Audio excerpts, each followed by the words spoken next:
Hey everybody, thanks for joining and welcome back. This will be part 2 of the Hotshot 2 Blockhead Motors build. In this episode we'll be finishing up the buggy. We'll get rest of the electronics done, the chassis, a lot of the paint and sticker and bodywork, and pretty much get the exterior done.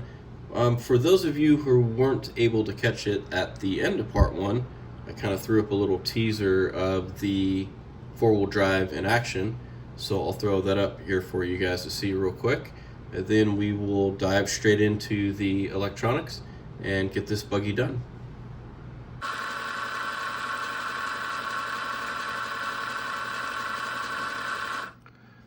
Little teaser video there for you. So cool to see four-wheel drive in action.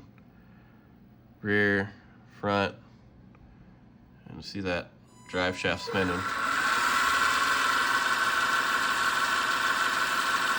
Super cool. All right, getting ready to start the electronics. So as for electronics, I'm just using the standard hobby wing with the Tamiya plug. We're gonna be going with a new receiver here. So really excited about that one. And then I'll be running, I did a video on this one not too long ago, my $8 Metal Gear servos here. So they work pretty good, and we're gonna give it a shot in this application. So yeah, we're gonna start with the electronics, get that buttoned up. Everything is enclosed, so you're not really gonna see anything once I get it all in. So we're gonna get all this in there, and I'll keep you guys updated when we're done. All right, so we got the electronics all buttoned up in the under tray here. Everything went pretty good. Only wouldn't call it an issue, but maybe a struggle was with this particular on and off switch. For those of you who know, they changed it with this hobby wing, and the buggy actually has, you know, a recess for that on and off switch to go in, but it's flopped and facing downward rather than straight.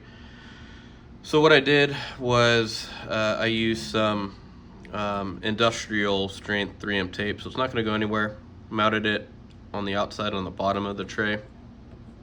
And then what I did was run some foam, so that way the wire wouldn't get squished between the plastic right there. So I just used a little bit of Tessa tape, nice little black felt tape to kind of cover up that hole. You're not really going to see a whole lot of that, the body will cover it, but the foam is mainly to keep dirt and debris out, and then so that wire doesn't get smushed when the under tray gets sandwiched. So that was kind of the only really workaround I had to do. My only concern with this under tray is heat. I've noticed this style of servo actually does produce some heat. They get a little bit warm, and really the only, I think it's a relief hole down there, but that is really the only source of airflow other than up front here by the servo saver. But again, this is gonna, you know, block a lot of that airflow. So I'm not running a crazy hot motor, so I don't think the ESC should run very hot, but still that's kind of my only main concern, you know, when I'm running in grass or anything like that. So kind of have to keep an eye on that. This the Corona, the lower profile receivers, they work really nice. I mounted that on the side, so plenty of room to, you know, run the wiring and clean everything up. So other than that, everything went together really pretty good. So we're gonna button that up. We're gonna attach the under tray to the underneath the body here, and then I think it's kind of just some miscellaneous pieces, and then we'll start with the driver and the cage. So we're gonna get this all together, and I'll keep you guys updated shortly. All right, so we got that all buttoned up. Under tray went on pretty easy, no issues there. They supply actually surprisingly with these small little zip ties that ended up being a metal tooth zip tie, so that was actually really nice. The dummy kind of faux cover back here, and then a nice little Blockhead Motors plate, which you'll never be able to see, so that's kind of a bummer. And then we're actually going to move on to the driver and the cage. So the cage, as you guys can see, I ended up doing it in a gold color. So inspiration I got was from the Fighting Buggy or Super Champ, but this is kind of what I wanted to do to add that little bit extra, you know, color and pop with a lot of inspiration from the Fighting Buggy or Super Champ. But then with the driver, we ended up going with, I think it matched the color pretty good, the Jun Watanabe paint bottle head. So I'll throw a picture up here, but that was my inspiration for the driver. So I think that'll really add a nice pop of color, and I think that'll kind of contrast very nice with the gold. So we're gonna get these pieces on, and I'll show you guys when it's all complete. And here we are, got everything buttoned up here. So cage is on. I ended up, forgot to mention, coating this with a satin clear enamel coat. It's probably gonna get scratched. I'm gonna use this buggy, but it'll help, you know, with the little nicks and scratches, and then it kind of adds a little bit more of a satin finish, not too kind of glossy. I use the TS21, which I think has a little bit of gloss to it, so it kind of helped dull it down a little bit, but I actually think it turned out really, really cool.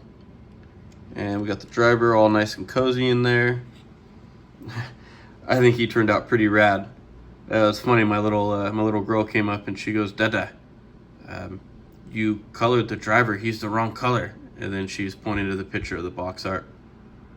So I had to show her, you know, the flip side with the paint head, but I kind of got a laugh out of that.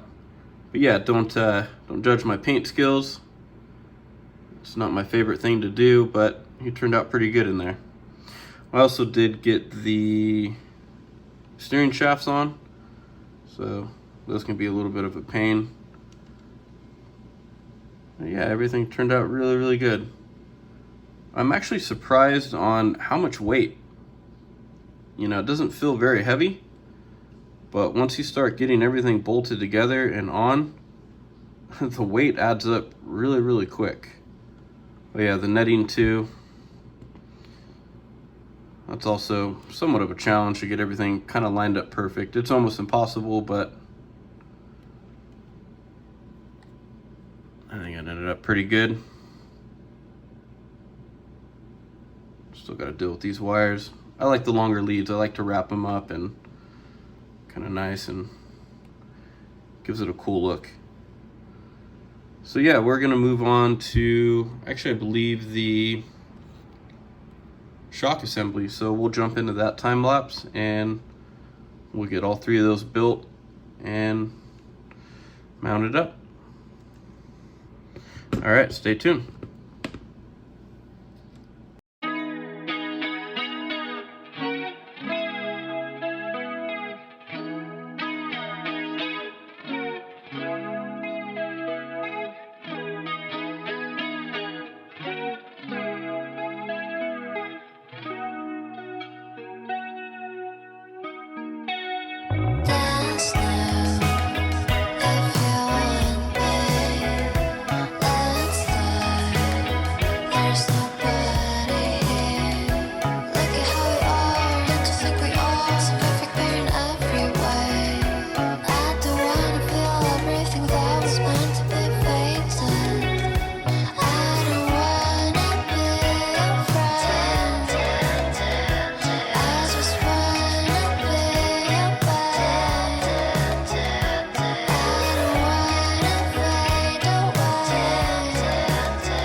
가고 싶어 우린 두 눈을 꼭 감았지 Dance now if you want me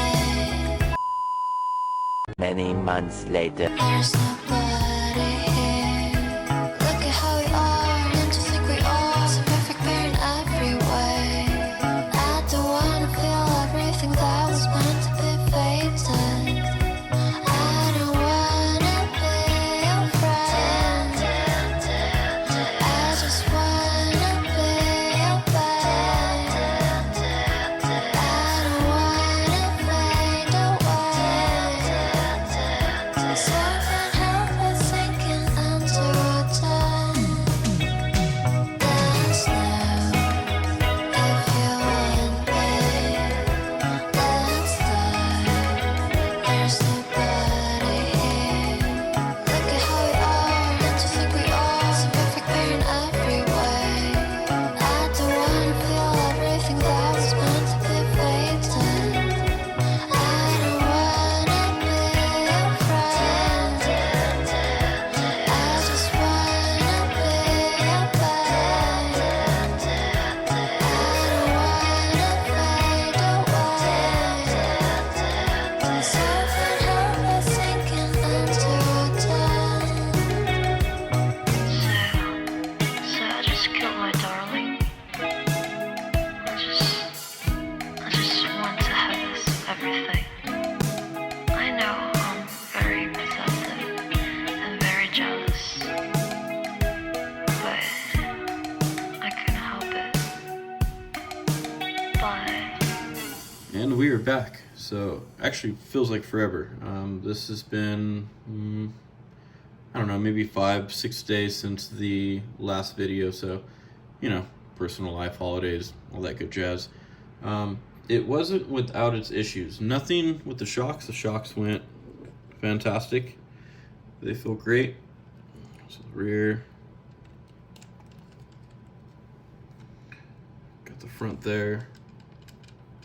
Feels fantastic. I did a little bit thicker of an oil up front. I went with what would be equivalent to like to me a 500, 550, and then I went with the soft 400 in the rear. So it feels really, really good. Still playing around with the spring compression clips here. I generally run a little bit thicker one on the motor side, especially with these motors. They're a little bit heavier than normal, and a thinner side, so it feels like it's pretty even, but I'll play around with that when I get the wheels on. So the problems I had, we were going to move on to our next hop-up part, which was this lower aluminum front skid plate, but it was close, but they say close but no cigar. It's not going to work. So, and even the factory or OEM one, I'll show you, had some issue. So this particular one from RCA Dong, now they've been hit or miss. The quality seems to be good, but the quality control and the description is not. So far my experience with them, if you guys have watched some of my other videos, I tend to use a lot of their parts, especially suspension shafts and front suspension support bridges and braces and things like that. Those seem to be okay, but they do seem to be a little bit off in their measurement. So right off the bat, it says this will fit a Hotshot, Hotshot 2, or the Super Shot. So you can kind of see the curvature in the Tamiya one versus the RC one. It's completely flat. So the issue that I have, also you'll see there's an issue here with this cutout. So the issue I'm having is it will not line up. You're supposed to use the two bottom or back holes. There's a little relief for that screw that ties in the bottom of the case. It won't line up with that unless I go at an angle. So going at an angle, and then off skews these two holes so that doesn't bolt up. So then I thought, hey, I'll just space it off a little bit. So I can space it off here, here, and there to make up that gap. But if I do that, I'll line it up here where it actually goes. If I do that, the gap is so large,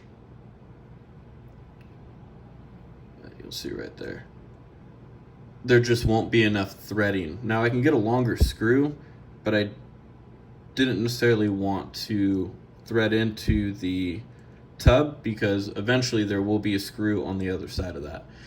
So I didn't want it to bottom out. I didn't want to mess around with that. Not only that, I would have had to cut this out because it needs to be a little bit wider to fix the gap here. So in short, it's not going to work. Looking at pictures, I don't own a Hotshot, original Hotshot, but it looks like it will fit the original Hotshot and then the Super Shot, but I do not see this thing fitting the Hotshot 2 whatsoever without heavy modifications. Another issue you'll see, it will rub against the bottom front spring perch here. Particularly enough, so does this one. And I haven't heard of anybody on any forums or online complaining about that. Now you do see it does have some notches to clear the front support or shock tower, but it actually does not. So even lining this one up, let me get that so it's where it needs to be. Even lining this one up, you can see it actually rubs and makes contact with the bottom of that front shock perch.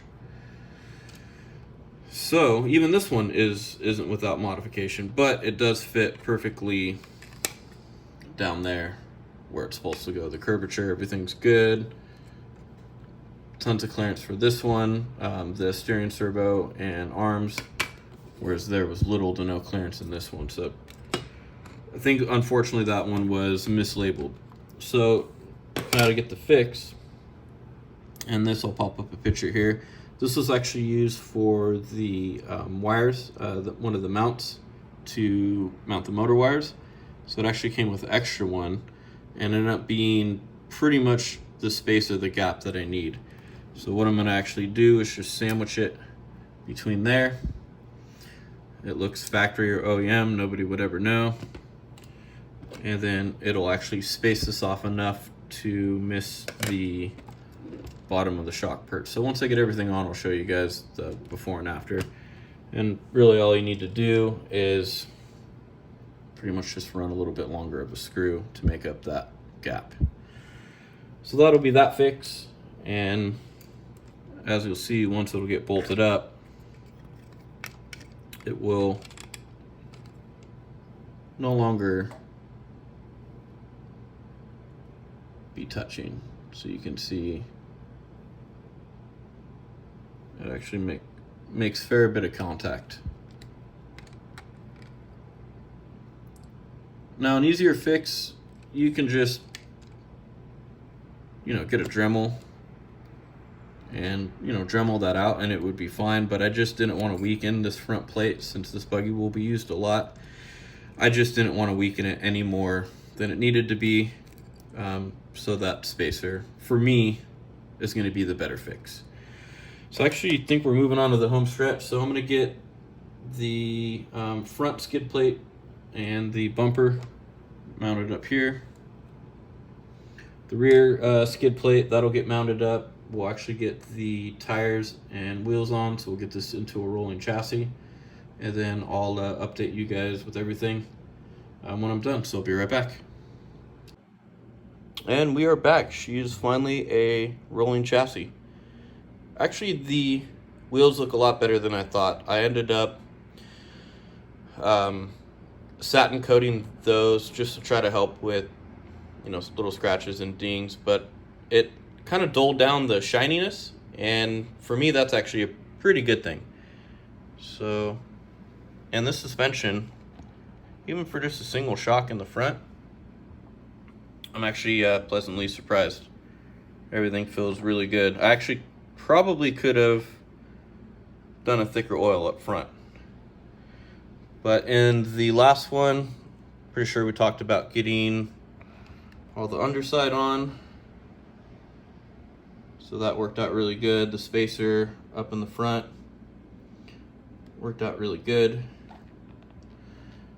And a lot of holes that we had to remount in the body for the lights and the side number plate. So I'm going to work on that, get that painted up. Changing the color, going with a darker blue. And then we got to get the stickers on that back skid plate, if you want to call it that. I guess that would be maybe my one little gripe. This is not metal at all. Even though it looks like it, it's just polycarbonate, super soft. So they end up doing metal on this one. Super thin metal. I don't know why they couldn't add it in the back, but whatever. So yeah, we're gonna get that going. Start getting some paint and some decals on, and then I'll keep you guys updated when everything is done. But so far, super happy with it. So stay tuned, and we'll be right back. All right, and here we are. So, man, whew, that was a lot of work. Lots of painting, lots of reaming out the number plates here. So, had to ream out those holes. Got the lights all mounted up and stickered or decaled. So this turned out pretty good.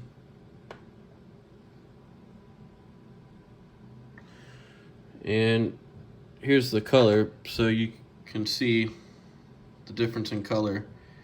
The blue for me was just too cheap looking. I don't mean to say that, but yeah, it was just too plasticky looking. So I definitely wanted to do more of a matte or satin. This is actually unsatin, this is just the paint. And then this one actually has the satin clear. So I'll give you a little teaser of what kind of the graphic scheme or sticker scheme I wanted to go with. For me, it doesn't seem like it, but there was a lot done. So I had to get those side plates on with the decals. So those turned out pretty good. I got the back kind of skid plate. Ended up putting a little turtle guy there, and then the wing. So I couldn't rave about it enough. For me, that turned out way better than I expected. So that one, like I said, has the satin clear coat over it, kind of to knock down any gloss. But yeah, I am super happy with that. So this will wrap that up. Still got a lot left to do. Got that little, this is another piece that kind of bummer they didn't do actually real metal on. But yeah, I got that fixed up. So finally done with the paint. So we're gonna finish the decals, get everything buttoned up, and then in part 3, you'll see her finished and 100% completed. All right, everybody. Hopefully you enjoy these last little clips or little flybys. But I hope everybody is having a great one. Happy and safe New Year. As you can see, I've already been pre-partying. And other than that, I will catch you guys on the next one. Thank you guys so much for tuning in and watching. I appreciate you all the likes and comments, all that good jazz. I love talking to you guys. So probably sound like a broken record, but yeah, this is my kind of outlet for RC talk. So feel free to ask any questions, leave any comments. Other than that, I hope everybody is happy and safe. Catch you guys in the next one. Have a good one.